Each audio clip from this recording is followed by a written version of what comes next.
Andaj në një prej rasteve thuhet që një grua ishte e varfër, shkoi te Musaja a.s.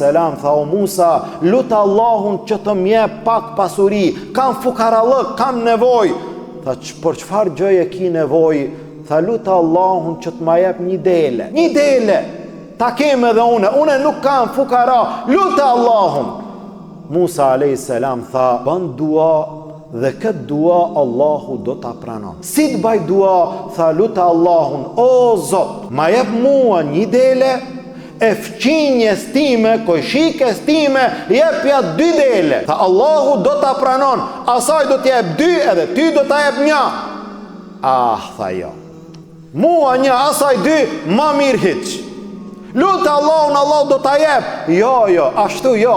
Vetëm mua 1, asaj hiç. Ama asaj 2, unë 1, ma mirë hiç. A kemi raste të tilla në jetën tonë? Të këtij lloji kemi shumë. Ndoshta jo për dele, po për gjëra tjera.